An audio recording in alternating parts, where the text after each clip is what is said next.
Hello students, welcome to IFS. तो कैसे हैं सब लोग? आई होप सब स्वस्थ होंगे, मस्त होंगे और अपना पढ़ाई भी कर रहे होंगे फॉर यूजीसी नेट 2022 या फिर कोई भी सेट एग्जाम के लिए जो भी आप प्रिपेयर कर रहे हो। देखिए, आज हमारा यूट्यूब लाइव में हम आपके लिए टॉपिक लेके आए हैं, ऑर्गेनाइजेशनल स्ट्रक्चर एंड डिज़ाइन के ऊपर पढ़ेंगे। ओके, तो जल्दी से जल्दी सब आ जाइए, फिर हम ये सेशन को स्टार्ट करेंगे। बहुत ही ईजी सा टॉपिक है और सबको बहुत ही मज़ा आने वाला है ये टॉपिक पढ़ के। जल्दी से सब आ जाइए और जितना हो सके आपके फ्रेंड्स रिलेटिव जो भी प्रिपेयर कर रहे हैं एग्जाम के लिए उनके साथ शेयर कीजिए। और अभी तक अगर आपने हमारे चैनल को सब्सक्राइब नहीं किया है तो सब्सक्राइब कर लीजिए। इसी तरह का और भी बहुत सारे इंफॉर्मेटिव वीडियोस वहां पे मिलते रहेंगे। तो जल्दी से सब आ जाइए, फिर हम अपना सेशन को स्टार्ट करेंगे। चलिए सब जुड़ जाइए जल्दी से जल्दी। देखिए, आज बेसिकली हम ऑर्गेनाइजेशनल स्ट्रक्चर, ऑर्गेनाइजेशन का स्ट्रक्चर कैसे होता है, डिजाइन कैसे करते हैं, उसके ऊपर हम पढ़ेंगे। और एट दी एंड क्या करेंगे, हम कुछ एमसीक्यूज करेंगे, एग्जाम रिलेटेड एमसीक्यूज। तो सब आ जाइए जल्दी से। तो मैं आपको एक ओवरव्यू दे देता हूं कि आज हम क्या क्या पढ़ने वाले हैं। देखिए, जैसे ऑर्गेनाइज यहाँ पे आपको दिख रहा होगा, यहाँ पे आपको दिख रहा होगा ऑर्गेनाइजेशन स्ट्रक्चर एंड डिजाइन। तो ये होगा आज का हमारा टॉपिक। तो हम बेसिकली पढ़ेंगे ऑर्गेनाइजिंग क्या होता है एक ऑर्गेनाइजेशन में। फिर हम देखेंगे ऑर्गेनाइजिंग का डेफिनेशन जो कुंजन टोनल ने दिया था। ऑर्गेनाइजिंग का क्या फीचर्स रहता है, जो फंक्शंस हम पढ़ते हैं ऑर्गेनाइजिंग फंक्शन, उसका फीचर्स क्या रहता है। जो हम स्टेप्स क्या क्या फॉलो करते हैं ऑर्गेनाइजिंग का, क्या क्या स्टेप्स को हम लेते हैं वो देखेंगे। फिर हम चलेंगे टाइप्स ऑफ ऑर्गेनाइजेशन स्ट्रक्चर। देखिए, यहाँ ये वाला बहुत ही इंपॉर्टेंट कॉन्सेप्ट है। देखिए, टाइप्स ऑफ ऑर्गेनाइजेशन स्ट्रक्चर जो होता है ना, यहाँ से क्वेश्चंस आपको डेफिनेटली देखने को मिलेंगे। ओके, क्या क्या टाइप्स होते हैं हमारे, जैसे लाइन ऑर्गेनाइजेशन हो जाते हैं। फिर हम देखेंगे क्या, फिर हम देखेंगे लाइन एंड स्टाफ ऑर्गेनाइजेशन क्या होता है। फिर हम क्या देखेंगे, फिर हम देखेंगे फंक्शनल ऑर्गेनाइजेशन क्या होता है। फिर हम चलेंगे देखेंगे डिविजनल ऑर्गेनाइजेशन क्या होता है, कैसे हम डिवीजन को ऊपर स्पेशलाइजेशन करते हैं। फिर हम देखेंगे प्रोजेक्ट ऑर्गेनाइजेशन क्या होता है, मैट्रिक्स ऑर्गेनाइजेशन क्या होता है। ओके, उसके बाद हम देखेंगे इनफॉर्मल ऑर्गेनाइजेशन क्या होता है। दो टाइप के ऑर्गेनाइजेशन स्ट्रक्चर होते हैं, एक फॉर्मल ऑर्गेनाइजेशन स्ट्रक्चर और एक इनफॉर्मल ऑर्गेनाइजेशन स्ट्रक्चर। तो वन बाय वन हम देखेंगे कि इनफॉर्मल ऑर्गेनाइजेशन स्ट्रक्चर क्या होता है। उसके साथ साथ हम कुछ इंपॉर्टेंट टर्म्स देखते हैं जो कि एग्जाम में आपको पूछते हैं क्वेश्चंस। ओके, तो ये सब टर्म्स देखेंगे। एट द एंड हम क्या करेंगे, फिर एमसीक्यूज करेंगे। आई होप आज का टॉपिक हम क्या क्या पढ़ने वाले हैं आपको एक ओवरव्यू, एक आइडिया मिल गया होगा। तो let me go to the first slide, then I will start. जल्दी से सब आ जाइए, फिर हम स्टार्ट करते हैं।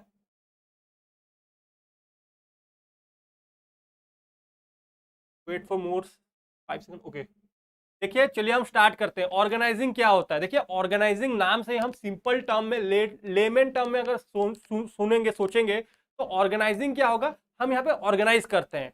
इसी तरह एक ऑर्गेनाइजेशन में भी एक ऑर्गेनाइजिंग फंक्शंस होता है। क्या होता है ऑर्गेनाइजिंग फंक्शंस? देखिए, ऑर्गेनाइजेशन कैसे ऑर्गेनाइज करेगा, वो अगर फर्स्ट क्या करेगा, प्लानिंग करेगा।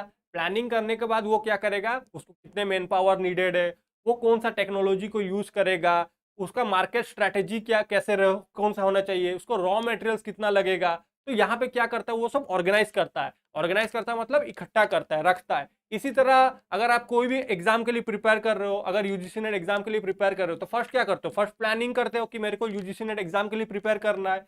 फिर आप क्या करते हो, ऑर्गेनाइज करते हो, मतलब आपको कहाँ से पढ़ना है, आप कौन सा रॉ मटेरियल्स यूज करोगे, कौन सा रिसोर्सेज यूज करोगे, बुक से पढ़ोगे या फिर ऑनलाइन पढ़ोगे या फिर यूट्यूब से पढ़ोगे। तो यहाँ पे क्या होता है, बेसिकली आप ऑर्गेनाइज करते हो कि आपको जो फंक्शंस को कैसे कैरिड आउट करना होता है। ओके, तो हमने जो फंक्शंस ऑफ मैनेजमेंट पढ़ा था लास्ट क्लास में, तो इसका ये एक फंक्शंस आता है क्या, ऑर्गेनाइजिंग फंक्शंस। तो हमने पढ़ा था प्लानिंग फंक्शंस, ऑर्गेनाइजिंग फंक्शंस, फिर क्या करते हैं, स्टाफिंग करते हैं। स्टाफिंग के बाद क्या करते हैं, डायरेक्टिंग करते हैं, फिर कंट्रोलिंग करते हैं। तो this are the called the functions of management. तो उसी के अंदर हमारा आ जाता है ऑर्गेनाइजिंग फंक्शंस। तो चलिए हम वन बाय वन देखते हैं ऑर्गेनाइजिंग फंक्शंस क्या होता है। देखिए, यहाँ पे बोला है पहला, ग्रुपिंग ऑफ एक्टिविटीज। क्या होते हैं ग्रुपिंग ऑफ एक्टिविटीज, मैंने बताया यहाँ पे हम कलेक्ट करते हैं, ग्रुप करते हैं कि क्या क्या एक्टिविटीज हमको करना है। हम जो वैल्यू चेन एनालिसिस करते हैं, जो चेन हम फॉलो करते हैं, जो प्रोडक्शन बनाने में, कि प्रोडक्ट बनाने में या फिर कोई भी सर्विस देने के लिए, तो हम कुछ एक्टिविटीज को फॉलो करते हैं। तो हमको कौन सा एक्टिविटीज फॉलो करना पड़ता है, starting from the procurement of the raw materials to the end customer तक। जो हम वैल्यू चेन एक्टिविटीज करते हैं उसमें हम कौन सा एक्टिविटीज को ग्रुप करते हैं। तो grouping of activities necessary to attain enterprises objective. तो हमारा कुछ एंड गोल होना चाहिए। एंड गोल होगा कि ऑर्गेनाइजेशन को एट द एंड उसको एक गोल होगा जिसको उसको अचीव करना होगा। तो उसके लिए वो क्या करेगा, जो भी गोल होगा उसके लिए वो रॉ मटेरियल्स रिसोर्सेज को कलेक्ट करना स्टार्ट करेगा। ह्यूमन रिसोर्सेज कितना नीड होगा उसको कलेक्ट करना स्टार्ट करेगा और अपना वर्क को कैरिड आउट करना स्टार्ट करेगा। And the assignment of each grouping to a manager. तो देखिए जो भी आपका वर्क जॉब रोल रहेगा, जो भी आपका ऑब्जेक्टिव्स रहेगा, उसके लिए आपका मैनेजर्स भी रहेंगे। फॉर एग्जांपल आपके बहुत सारे डिपार्टमेंट्स रहते हैं ऑर्गेनाइजेशन के अंदर, starting from the marketing department, HR department, finance department. तो क्या होता है, सबको पर्टिकुलरली अपना टास्क को असाइन किया जाएगा, उनको ग्रुपिंग किया जाएगा कि आपका रोल काम क्या है, आपको मार्केटिंग का काम करना है। फिनांस डिपार्टमेंट को काम दिया जाएगा, आपको अकाउंट्स डिपार्टमेंट संभालना है। तो हम क्या करते हैं, यहाँ पे जो भी टास्क एंड रेस्पॉन्सिबिलिटीज रहेगा उनको हम प्रॉपरली असाइन करते हैं। Okay, with authority necessary to supervise. तो यहाँ पे उनके कोई सुपरियर होंगे। ओके, कोई भी मार्केटिंग मैनेजर होगा, वो क्या करेगा, यहाँ पे वो सुपरवाइजन करेगा, सुपरविजन प्रोवाइड करेगा कि ऑथोरिटी उसके पास रहेगा कि वो उसका जो भी काम रहेगा उसको वो प्रोवाइड कर सके, उसके जो भी सुपरिटेंडेंट्स होंगे, जो भी उसके सबऑर्डिनेट्स होंगे, उनको काम करने के लिए। ओके, तो ये किसने डेफिनेशन दिया था, कूंज एंड ओडोनल ने ये डेफिनेशंस दिया था। ऑर्गेनाइजिंग बेसिकली क्या होता है, हमको यहाँ पे ऑर्गेनाइज करना पड़ता है रॉ मटेरियल रिसोर्सेज। यहाँ पे हम ग्रुपिंग करते हैं, grouping of all the activities what we have to do in the organisations. यहाँ पे हम ग्रुप असाइन करते हैं, यहाँ पे हम डिपार्टमेंट्स बनाते हैं और ईच इंडिविजुअल डिपार्टमेंट को उनका रोल भी असाइन करते हैं कि ये डिपार्टमेंट को ये particular job role carried out करना है। तो ये सब किस में आ जाता है, आपका ग्रुपिंग फंक्शंस में आ जाता है। आई होप यहाँ तक आपको समझ आ गया होगा ग्रुपिंग फंक्शंस क्या होता है। तो नेक्स्ट चलते हैं हम, देखिए क्या क्या फीचर्स ऑफ ऑर्गेनाइजिंग। जो हम ऑर्गेनाइजिंग फंक्शंस कैरिड आउट करते हैं उसमें क्या क्या फीचर्स होना चाहिए। सब प्रोसेस ऑफ मैनेजमेंट। देखिए तो मैनेजमेंट फंक्शंस हम पढ़े थे, प्लानिंग से लेके स्टार्टिंग से लेके कंट्रोलिंग तक, planning, organising, staffing, directing and controlling. तो ये सब क्या थे, ये सब मैनेजमेंट फंक्शंस के पार्ट थे। तो ऑर्गेनाइजिंग भी मैनेजमेंट फंक्शंस का एक पार्ट आ जाता है। ओके, सब part of management functions. Deal with group efforts. क्यों ये बोला डील विद ग्रुप एफर्ट्स, देखिए यहाँ पे हम ग्रुप बनाते हैं, मैंने जैसे बताया यहाँ पे हम डिपार्टमेंट्स बना देते हैं। तो ईच डिपार्टमेंट का इंडिविजुअल्स काम रहेगा, फिर आपस में काम करने के बाद आपस में कोऑर्डिनेट करेंगे। तो that's why it's called as deals with group effort. Principles of division of work. Why it's called the principles of division of work, यहाँ पे हम डिवाइड करते हैं वर्क को बेस्ड ऑन द स्पेशलाइजेशन। यहाँ पे हम डिपार्टमेंट क्रिएट करते हैं, marketing department, finance department, HR department. So based on the specialization and the whatever the job role, we have to create the specialization. Okay, departmentization. फिर यहाँ पे क्या होता है, ऑथोरिटी होता है, रेस्पॉन्सिबिलिटी, रिलेशनशिप आता है। तो मान आपका मार्केटिंग डिपार्टमेंट बन गया है, तो मार्केटिंग डिपार्टमेंट का जो मार्केटिंग मैनेजर होगा उसका ऑथोरिटी क्या होगा, वो उसके जो भी सबऑर्डिनेट्स रहेंगे उनको टास्क असाइन करेगा, उनको जॉब रोल देगा, और उसके जो सबऑर्डिनेट्स होंगे उनका क्या रिस्पॉन्सिबिलिटीज होगा, वो वर्क को अच्छे से कैरिड आउट करेंगे। तो इसी के लिए ये बोला है अथॉरिटी एंड रेस्पॉन्सिबिलिटी रिलेशनशिप। यहाँ पे अथॉरिटी कौन किसके पास रहेगा, अथॉरिटी यहाँ पे मार्केटिंग मैनेजर के पास रहेगा, और रेस्पॉन्सिबिलिटी यहाँ पे रेस्पॉन्स कौन का शो करेगा, रेस्पॉन्सिबिलिटीज किसका होगा, मार्केटिंग मैनेजर के नीचे जो सबऑर्डिनेट्स रहेंगे, जो एम्प्लॉइज होंगे, उनका रेस्पॉन्सिबिलिटीज होगा कि जो भी उनको काम असाइन किया जाएगा उसको वो प्रॉपरली कैरिड आउट करेंगे। तो I hope features of organising क्या है आपको समझ आ गया होगा। फिर नेक्स्ट अगर हम चलते हैं, देखिए ऑर्गेनाइजिंग तो हो गया, अभी हमें क्या क्या स्टेप्स को फॉलो करना है, what are the steps we have to follow in organising process. तो first step what we have to do, we have to identify and the division of work. First we have to look into what are the job role we have to do, क्या क्या काम हमें करना है उसको identify करेंगे। फिर क्या करेंगे, हम डिवाइड करेंगे, division based on the work. Okay, तो मार्केटिंग डिपार्टमेंट को उसका काम हो गया, फिनांस डिपार्टमेंट का उसका काम रह जाएगा, एचआर डिपार्टमेंट का उसका काम हो जाएगा, तो उसको हम डिवाइड कर देते हैं, डिवीजन ऑफ वर्क कर देते हैं। फिर हम क्या करेंगे, डिपार्टमेंटलाइजेशन। डिपार्टमेंटलाइजेशन मतलब क्या है, यहाँ पे हम डिपार्टमेंट्स क्रिएट करते हैं। ओके, पहला हम क्या करें, identification and division of work, then what we will do, we will departmentalisation. Departmentalisation मतलब मार्केटिंग डिपार्टमेंट क्रिएट हो गया, फिनांस डिपार्टमेंट क्रिएट हो गया, एचआर डिपार्टमेंट क्रिएट हो गया, तो ये डिपार्टमेंटलाइजेशन में आ जाता है। फिर नेक्स्ट क्या होगा हमारा, असाइनमेंट ऑफ ड्यूटीज। अभी हमने डिपार्टमेंट क्रिएट कर दिया, अभी वो जो भी डिपार्टमेंट है उनको हम ड्यूटीज असाइन करेंगे। अभी मार्केटिंग डिपार्टमेंट का काम हम बोल देंगे कि तुम्हें मार्केटिंग का जितना भी काम है, एडवर्टाइजिंग का जितना भी काम है तुम्हें करना है। फिनांस डिपार्टमेंट को हम यहाँ पे बोल देंगे कि जितना भी अकाउंट्स का काम है तुम्हें संभालना है। उसी तरह एचआर डिपार्टमेंट को हम बोल देंगे कि तुम्हें ह्यूमन रिसोर्स प्लानिंग करना है, तुम्हें ह्यूमन रिसोर्स लेके आना है। तो हो जाता है एचआर डिपार्टमेंट का काम। तो ये हो जाता है क्या, हमारा असाइनमेंट ऑफ ड्यूटीज। फिर हम करेंगे यहाँ पे क्या करेंगे, एस्टैब्लिशिंग रिपोर्टिंग रिलेशनशिप। फिर यहाँ पे हम क्या करेंगे कि जितने भी डिपार्टमेंट हमने क्रिएट किया है उनके अंदर रिलेशनशिप मेंटेन होना चाहिए। फिर उनके एक हेड होने चाहिए। मान लीजिए ये आपका हेड बैठा है, तो उसके अंदर बहुत सारे 1 मिनट,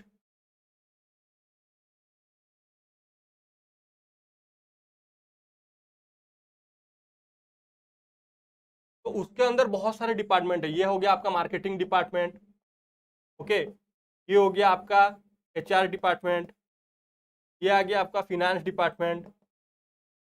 तो इन लोग का पर्टिकुलर अपना अपना काम रहेगा। मार्केटिंग डिपार्टमेंट का अपना काम रहेगा, एचआर डिपार्टमेंट का अपना काम रहेगा, फिनेंस डिपार्टमेंट का अपना काम रहेगा। बट वो सब रिपोर्ट किसको करेंगे, ये जो हेड बैठा है यहाँ पे, जो हेड जो आपका सीईओ होता है, उसको वो रिपोर्ट करेंगे कि वो काम ठीक से कर रहे कि नहीं। इसी के लिए बोल रहा है रिपोर्टिंग रिलेशनशिप, एस्टैब्लिशिंग ए रिपोर्टिंग रिलेशनशिप, इसको ये रिपोर्ट करेंगे। इसी तरह मार्केटिंग में एक मार्केटिंग मैनेजर होगा, उसके नीचे भी और सारे एम्प्लॉइज होंगे और बहुत सारे सबऑर्डिनेट्स होंगे। तो इनका काम क्या रहेगा, ये जो मार्केटिंग मैनेजर बैठा है यहाँ पे, उसको वो रिपोर्ट करेंगे जाके। तो इसी के लिए यहाँ बोला है एस्टैब्लिशिंग द रिपोर्टिंग रिलेशनशिप, कि आपको रिपोर्ट करना पड़ेगा आप कौन से क्या काम कर रहे हो। I hope steps in organising क्या है आपको समझ आ गया होगा। Hello Sipra, hello Pratibha, good evening Sipra, hello Ruchi, hello Pratibha. I hope यहां तक आपको समझ आ गया होगा क्या क्या हम स्टेप्स फॉलो करते हैं, steps in organising. First we have to identification and division of work. We have to identify कि हमें क्या काम करना है, और उसी तरह हम डिवाइड करेंगे अपना क्या क्या जॉब रोल काम रहना है। उसी हिसाब से हमने जॉब रोल को देख के हम क्या करेंगे, हम डिपार्टमेंटलाइजेशन क्रिएट करेंगे। क्या हमारा जो भी लॉन्ग टर्म ऑब्जेक्टिव हमें पहुंचना है उसके लिए हम क्या करेंगे, marketing HR department different department बना देंगे। फिर असाइनमेंट ऑफ ड्यूटीज, फिर हर डिपार्टमेंट को अपना अपना काम बता देंगे कि तुम्हें ये काम करना है। फिर हम क्या करेंगे, एट द एंड जो भी वो काम कर रहे हैं उनको बोलेंगे कि हमें रिपोर्ट कीजिए। तो establishing reporting relationship. Okay, I hope ये वाला आपको समझ आ गया होगा, स्टेप्स इन ऑर्गेनाइजिंग। अभी देखिए टाइप्स ऑफ ऑर्गेनाइजिंग स्ट्रक्चर क्या होता है। हम बहुत सारे टाइप पढ़ते हैं। एक ऑर्गेनाइजेशन का जो बैकबोन रहता है, जो स्ट्रक्चर होता है, वो बहुत सारे स्ट्रक्चर से बनता है। जैसे लाइन ऑर्गेनाइजेशन स्ट्रक्चर हो गया, फंक्शनल ऑर्गेनाइजेशन स्ट्रक्चर हो गया, line and staff organisational structure हो गया, मैट्रिक्स ऑर्गेनाइजेशनल स्ट्रक्चर हो गया, ओके, और इसी तरह डिविजनल स्ट्रक्चर हो गया। तो वेरियस टाइप्स ऑफ स्ट्रक्चर होता है।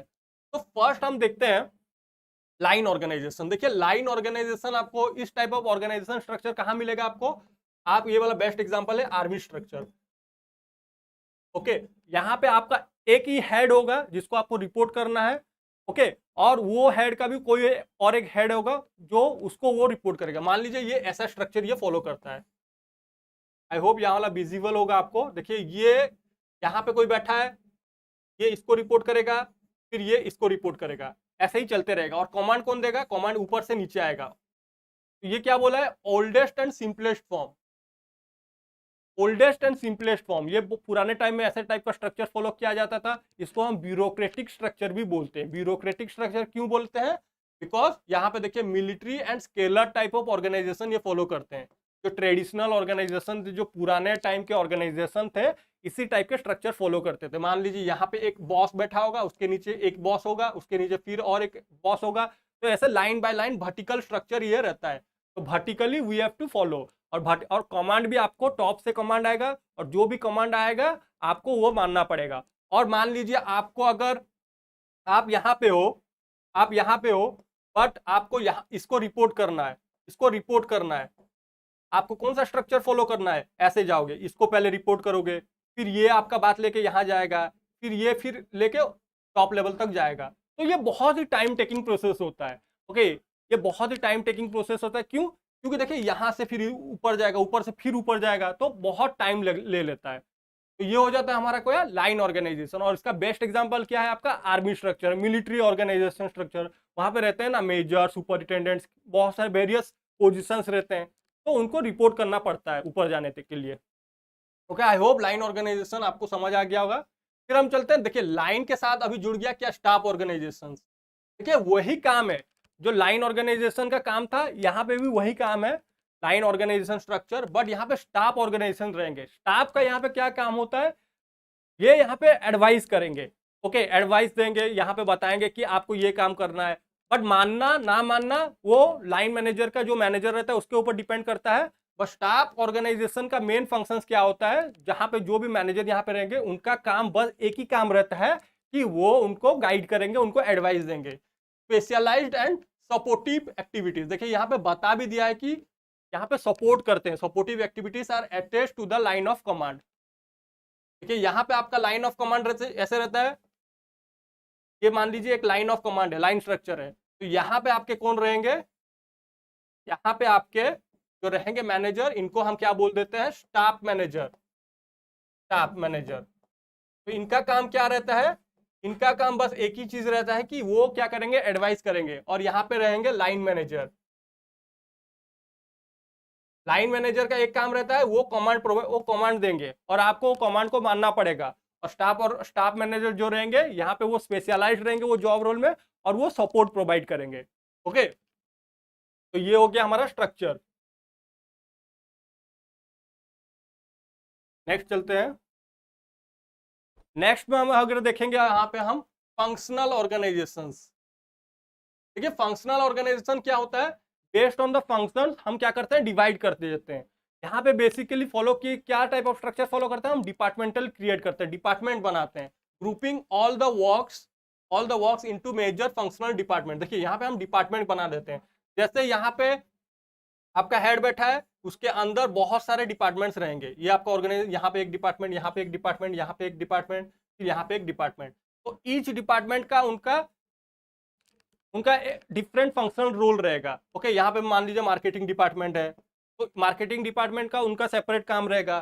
फिर यहाँ पे फिनेंस डिपार्टमेंट है, तो फिनेंस डिपार्टमेंट का डिफरेंट काम रहेगा। यहाँ पे फिर एचआर डिपार्टमेंट रहेंगे, तो एचआर डिपार्टमेंट का डिफरेंट काम रहेगा। उसी तरह बहुत सारे हम यहाँ पे प्रोडक्शन डिपार्टमेंट है, तो प्रोडक्शन डिपार्टमेंट का भी डिफरेंट काम रहेगा। तो हम क्या करते हैं, ग्रुप बना लेते हैं, grouping of all the work, whatever the work we have to carried out. Okay, और यहाँ पे हम फंक्शनल डिपार्टमेंट इसी के लिए बनाते हैं, based on the specialisation we create the departments, तो इसको हम बोलते हैं फंक्शनल ऑर्गेनाइजेशन। फिर आ जाता है डिविजनल। देखिए डिविजनल और फंक्शनल सेम ही टाइप के हैं, ऑलमोस्ट सेम है। Dividing the organisation according to the major products. हम क्या करते हैं, हम यहाँ पे पोर्टफोलियोज क्रिएट करते हैं। ओके, पोर्टफोलियोज मतलब एसबीयूज क्रिएट करते हैं।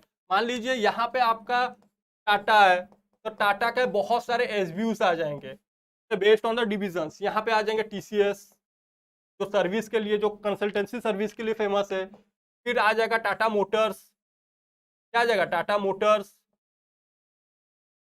टाटा सॉल्ट। तो based on the product what we do, we divide, based on the product we divide, तो अब हम उसको बोलते हैं क्या, divisional organisational structure. Okay, I hope यहाँ तक आप सबको समझ आ रहा होगा। तो मैंने बता दिया आपको यहाँ पे डिविजनल स्ट्रक्चर, हम प्रोडक्ट को, जो मेजर प्रोडक्ट है उसको लेके हम जब डिवाइड करते हैं तब ये हो जाता है हमारा डिविजनल ऑर्गेनाइजेशनल स्ट्रक्चर। फिर प्रोजेक्ट ऑर्गेनाइजेशन क्या है, देखिए project set up with an organisation for completing a project और completing a assigned objective on time. देखिए प्रोजेक्ट क्या होता है, देखिए बहुत से आपको आईटी ऑर्गेनाइजेशन में देखने के मिलेंगे, बहुत सारे प्रोजेक्ट्स असाइन होते हैं और वो भी लिमिटेड टाइम के लिए होते हैं, उनका स्पेसिफिक ऑब्जेक्ट रहता है। Once you complete the specific objective, वो प्रोजेक्ट को बंद कर देते हैं। तो ये प्रोजेक्ट जो भी होता है, set of with an organisation for completing a specific work, okay, accomplishing a assigned objective on time, उसको हम क्या बोल देते हैं, प्रोजेक्ट ऑर्गेनाइजेशन बोल देते हैं। उसी तरह हमारा आ जाता है मैट्रिक्स ऑर्गेनाइजेशनल स्ट्रक्चर। तो मैट्रिक्स ऑर्गेनाइजेशनल स्ट्रक्चर आता है, उसमें हमारा प्रोजेक्ट भी रहेगा, उसके साथ साथ हमारा फंक्शनल्स भी रहेंगे। तो मैंने यहाँ पे मर्ज हो जाता है। देखिए आपको क्वेश्चन ऐसे भी आ सकते हैं, पूछ सकते हैं कि फंक्शनल और जब हम प्रोजेक्ट ऑर्गेनाइजेशन को मर्ज कर देते हैं तब वो कौन सा टाइप ऑफ ऑर्गेनाइजेशनल स्ट्रक्चर बनता है, तो वो बनता है आपका मैट्रिक्स ऑर्गेनाइजेशनल स्ट्रक्चर। क्या बनता है हमारा, मैट्रिक्स ऑर्गेनाइजेशनल स्ट्रक्चर। फंक्शनल में तो आपको पता है क्या करते हैं हम फंक्शनल में, based on the function, based on the department, हम उनको डिपार्टमेंटलाइजेशन करते हैं। और इसी तरह प्रोजेक्ट रहेगा, प्रोजेक्ट काम रहेगा, वो प्रोजेक्ट जब तक कंप्लीट नहीं होता है हमारा फंक्शनल डिपार्टमेंट काम करेगा। वंस प्रोजेक्ट कंप्लीट हो जाएगा, फंक्शनल डिपार्टमेंट तो रहेगा बट वो प्रोजेक्ट कंप्लीट हो जाएगा। ओके, तो हम इसको और अच्छे से भी देखेंगे आगे। ठीक है, फिर आता है हमारा इनफॉर्मल ऑर्गेनाइजेशन। इनफॉर्मल नाम से ही पता चल रहा है, उसमें कोई फॉर्मेलिटी नहीं रहेगा, वहां पे कोई भी रूल्स एंड गाइडलाइंस नहीं रहेगा, आपका पर्टिकुलर पॉलिसीज नहीं रहेगा, रिजिड स्ट्रक्चर नहीं रहेगा। ये बेसिकली क्या रहेगा हमारा, फ्लेक्सिबल रहेगा। Flexible, it's all about flexibility. It refers to relationship between people that is not based on rules procedure. Okay, यहाँ पे आपका ऐसे कोई रूल्स रेगुलेशंस नहीं रहेगा। जैसे मैंने आपको बताया था, ये स्ट्रक्चर हमारा जो मैंने लाइन ऑर्गेनाइजेशन पढ़ा था, इसको रिपोर्ट करना पड़ेगा, फिर ये इसको रिपोर्ट करेगा। तो यहाँ पे ऐसे कोई रूल्स रेगुलेशंस नहीं होता, ये डायरेक्टली जाके इसको भी रिपोर्ट कर सकता है। ओके, तो ये हो जाता है informal organisation structure. Okay, cultural group, best example क्या है, कल्चरल ग्रुप। यहाँ पे बहुत सारे डिफरेंट कल्चर्स के लोग मिलते हैं यहाँ पे। ओके, तो ये क्या हो जाता है हमारा इनफॉर्मल ऑर्गेनाइजेशनल। फिर इंपॉर्टेंट टर्म्स, कुछ इंपॉर्टेंट टर्म्स है, देखते हैं वन बाय वन। देखिए इंपॉर्टेंट टर्म्स है, फर्स्ट आता है ऑथोरिटी। देखिए ऑथोरिटी नाम से एक लेमैन को अगर पूछेंगे ऑथोरिटी क्या है, तो वो बोलेगा आपके पास पावर है किसी को वर्क असाइन करने के लिए। ओके, तो ऑथोरिटी का मतलब भी वही होता है कि आप हायर पोजीशन में बैठे हो और आप किसी जो भी आपके नीचे में है उसको आप कुछ ऑर्डर कर रहे हो काम करने के लिए। ओके, उसको कुछ टास्क असाइन कर रहे हो, तो तब वो पावर को हम बोलते हैं कि ऑथोरिटी। यू मतलब बोलते हैं ना, manager have the power to authority to assign the roles and duties to its subordinates. तो ये हो जाता है हमारा ऑथोरिटी। फिर रेस्पॉन्सिबिलिटीज क्या होता है, ये आपका हेड बैठा है, इसके नीचे आप बैठे हो, तो ये ऑथोरिटी है, इसके पास ऑथोरिटी है कि ये आपको टास्क असाइन कर सकता है, ये आपको बोलेगा कि ये काम करो और आपको मानना पड़ेगा। तो मानते हो आप, जो बात को मानते हो, ये हो जाता है आपका क्या, रेस्पॉन्सिबिलिटी। आपके अंदर एक रेस्पॉन्सिबिलिटीज आ जाएगा कि मेरे को ये काम करना है और मेरे जो हेड है उनको रिपोर्ट करना है। तो इसके पास क्या होता है, इसके पास रहता है रेस्पॉन्सिबिलिटी। इसके पास क्या रहता है, रेस्पॉन्सिबिलिटी। ओके, अकाउंटेबिलिटी क्या बोलते हैं, अकाउंटेबिलिटी भी इसके पास रहता है। तो सबऑर्डिनेट्स रहता है, उसके पास भी अकाउंटेबिलिटी रहता है कि जो भी वो वर्क कैरिड आउट करेगा उसके लिए वो खुद अकाउंटेबल होगा, जिम्मेदार होगा, खुद जिम्मेदार। Okay, delegation of authority. Delegation of authority कौन करेगा, ये करेगा, ये करेगा आपका डेलीगेशन ऑफ ऑथोरिटी। मान लीजिए आपका मैनेजर छुट्टी में जा रहा है, तो उसके पास ये ऑथोरिटी है कि वो खुद के जगह और दूसरे किसी को बोल के जाएगा कि मैं जा रहा हूं, मेरे जगह तू इसको एडवाइस देगा, तू इसको टास्क असाइन करेगा। तब हम उसको क्या बोलते हैं, डेलीगेशन ऑफ ऑथोरिटी बोलते हैं। Okay, delegation of authority, I hope समझ आ गया होगा क्या होता है। नेक्स्ट चलते हैं। देखिए सेंट्रलाइजेशन एंड डिसेंट्रलाइजेशन, बहुत ही इजी सा टर्म है। क्या होता है सेंट्रलाइजेशन, सेंट्रलाइजेशन मतलब मान लीजिए ये आपका ऑर्गेनाइजेशन स्ट्रक्चर है। ओके, इसके अंदर बहुत सारे डिपार्टमेंटल है, फिर इसके अंदर और भी डिपार्टमेंट्स हैं। ओके, तो इसके पास जब सारा पावर रहता है, इसके पास सब पावर इसी के पास ही रहेगा, जो हेड रहता है उसके पास सब पावर रहता है। वो जो डिसीजन ले लिया वो आप सबको मानना पड़ेगा, वो ऑर्गेनाइजेशन अंदर सबको मानना पड़ता है, उसको हम क्या बोलते हैं, सेंट्रलाइजेशन बोलते हैं। बेसिकली ये क्या होता है, ये ब्यूरोक्रेटिक टाइप ऑफ स्ट्रक्चर होता है। ओके, ये सब आपको कहां देखने को मिलता है, ये सब आपको आर्मी स्ट्रक्चर में देखने के लिए मिलेंगे, ट्रेडिशनल ऑर्गेनाइजेशंस मिलेंगे। ओके, जो छोटा छोटा ऑर्गेनाइजेशन है वहां पे मिलेंगे, जो एक ही बॉस बैठा है वो जो डिसीजन ले लेगा, that is a final decision. आप यहाँ पे अपना कुछ बोल नहीं सकते हो, उसका बाद आप सबको मान के चलना पड़ता है, उसको हम क्या बोलते हैं, सेंट्रलाइजेशन बोलते हैं। उसी तरह डिसेंट्रलाइजेशन क्या हो जाएगा, देखिए डिसेंट्रलाइजेशन में इसके पास भी पावर है, इसके पास भी पावर है, इसके पास भी पावर है, सबके पास पावर हमने असाइन कर दिया है। मतलब ये क्या होता है, ये हो जाता है आपका democratic type of structure. Democratic type of structure मतलब यहाँ पे क्या है, मान लीजिए हम मीटिंग कर रहे हैं, तो हम यहाँ पे जो हेड मीटिंग करेगा वो वहां पे सबको बुलाएगा और सबका एडवाइस लेगा, सबको पूछेगा कि हम क्या आपका एडवाइस दो, आप अपना स्ट्रेटेजी बताओ कि हम अपना ऑब्जेक्टिव को कैसे अचीव कर पाएंगे। तो इसको हम क्या बोलते हैं, decentralisation type of structure. But इसका जस्ट ऑपोजिट हो जाएगा सेंट्रलाइजेशन। सेंट्रलाइजेशन में ऐसा कुछ भी नहीं होता है, आपका जो हेड बोल देगा बस आपको वही मानना पड़ता है। तो यहाँ पे आप डरा, सेंट्रलाइजेशन में क्या होता है, आप डरा धमका के काम करते हो, आप डरते हो कि अपने बॉस से बात करने के लिए, ओके। बट डिसेंट्रलाइजेशन में ऐसा नहीं होता है, ओके। तो ये मान लीजिए स्ट्रक्चर है डायरेक्ट, तो इसको कुछ काम आ जाता है तो हेड के पास ये डायरेक्टली जाएगा और हेड के साथ बात कर सकता है, ओके। बट सेंट्रलाइजेशन में क्या हो जाएगा, इसको पहले इससे बात करना पड़ेगा, फिर ये जाके इसको बताएगा, ओके। तो proper line chain of command को आप फॉलो करते हो। यहाँ पे रूल्स एंड रेगुलेशन बहुत ही रिजिड रहता है, स्ट्रक्चर रहता है, ओके। बट डिसेंट्रलाइजेशन में क्या हो जाता है, आपका जो भी स्ट्रक्चर रहता है बहुत ही फ्लेक्सिबल रहता है। आपको आराम से जब भी मन करेगा आप अपने हेड के पास जाके बात कर सकते हो, उसके फोन करके भी एडवाइस दे सकते हो, बता सकते हो, वो भी आपसे पूछेगा कि बताओ क्या क्या हम कर सकते हैं। आई होप सेंट्रलाइजेशन और डिसेंट्रलाइजेशन आपको समझ आ गया होगा। इसी तरह हमारा आ जाता है स्पेन ऑफ कंट्रोल। देखिए स्पेन ऑफ कंट्रोल क्या होता है, स्पेन ऑफ कंट्रोल मतलब मान लीजिए एक आपका हेड बैठा है, बॉस बैठा है, मैनेजर बैठा है। मैनेजर वो कितना सबॉर्डिनेट्स को कंट्रोल कर सकता है, मान लीजिए तीन तीन उसके अंडर 3 जन काम कर रहे हैं, तो उसका स्पेन ऑफ कंट्रोल कितना हो जाएगा, 3। मतलब वो 3 सबॉर्डिनेट्स का उसके अंदर कंट्रोल कर सकता है, ओके। तो ये बेसिकली जो स्पेन ऑफ कंट्रोल कहां पे देखने के लिए मिलता है, जो आपका फ्लैट स्ट्रक्चर होता है, फ्लैट स्ट्रक्चर में आपको स्पेन ऑफ कंट्रोल देखने के लिए मिलेगा, okay. Give me 1 minute.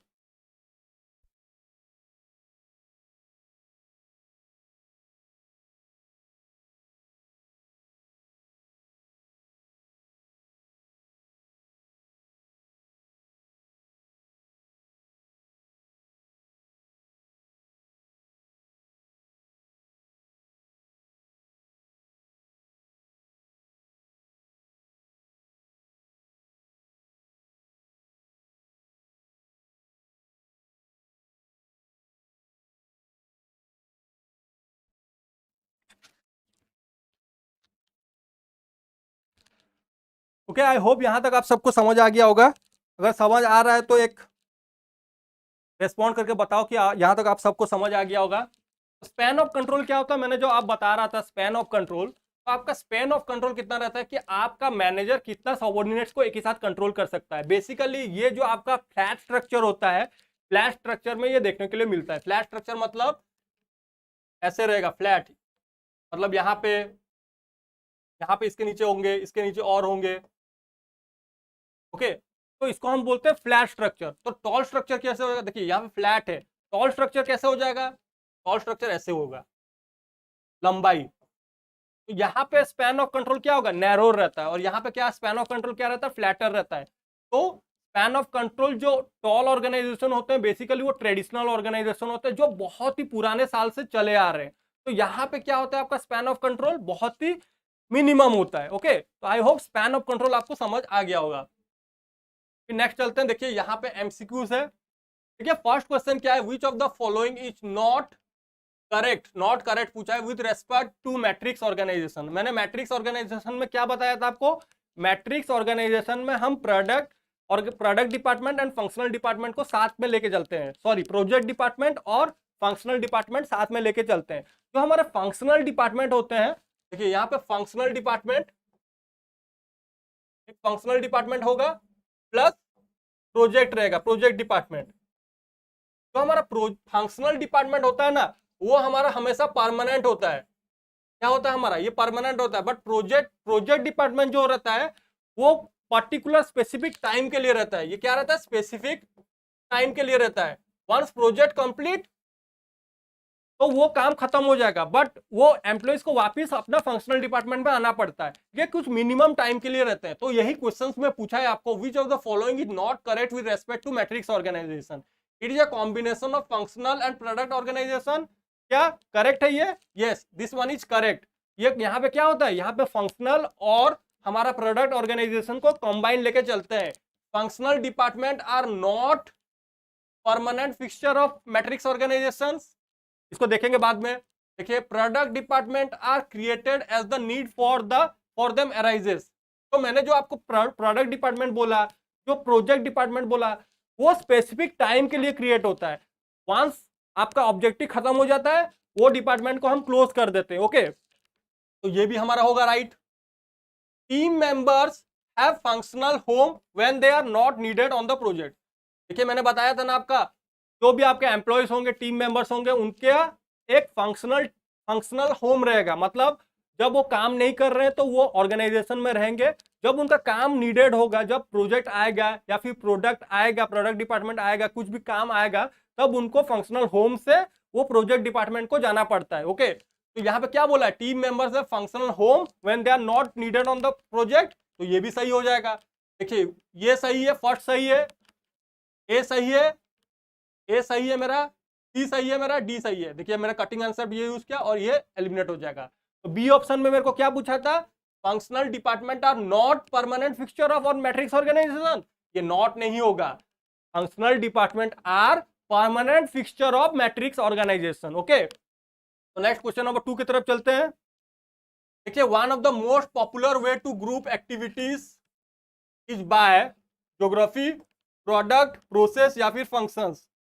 Popular way to grouping activities, मैंने बताया था ना हम ग्रुप एक्टिविटीज कैसे करते हैं, हम यहाँ पे डिपार्टमेंटल क्रिएट करते हैं, फंक्शनल डिपार्टमेंट क्रिएट करते हैं, फिर जाके ग्रुपिंग करते हैं, फिर उसके बाद हमारा जो भी ऑब्जेक्टिव होता है उसको स्टार्ट करते हैं। तो मैंने यहाँ पे आपको एग्जांपल क्या दिया था, मैंने यहाँ पे बताया था कि हम यहाँ पे डिपार्टमेंट क्रिएट करते हैं, marketing department, finance department, HR department. तो यहाँ हम क्या कर रहे हैं, डिपार्टमेंट को ग्रुप कर रहे हैं, इंटर रिलेटेड कर रहे हैं to reach our specific objective, and here we are creating functional department. Okay, next चलते हैं।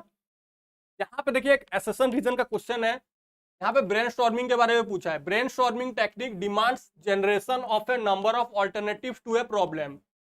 ओके, यहाँ पे हम क्या कर रहे हैं, ब्रेनस्टॉर्मिंग एक्टिविटीज में बहुत सारे एक्टिविटीज को, आइडियाज को जनरेट करते हैं। Participants generate as many alternatives as possible without evaluating them in brainstorming sessions. तो यहाँ पे ब्रेनस्टॉर्मिंग सेशन में सेकंड पॉइंट में क्या बोल रहा है, यहाँ पे बहुत सारे हम आइडियाज को क्रिएट करते हैं। क्या ये सही बोल रहा है? देखिए इसका आंसर क्या हो जाएगा, इसका आंसर हो जाएगा स्टेटमेंट नंबर ए। देखिए both A is correct and R is the correct explanation of ए।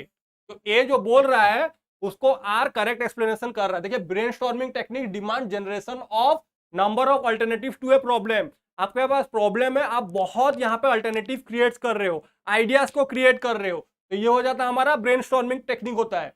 यहाँ पे पार्टिसिपेंट्स क्या करते हैं, यहाँ पे इवैल्यूएशंस नहीं करेंगे, इनका काम यहाँ पे सिर्फ ये होता है कि इनको आइडियाज जनरेट करना है। तो participant generate as many alternatives as possible without evaluating them in brainstorming session. तो both A statement A is correct and R is the correct explanation of A.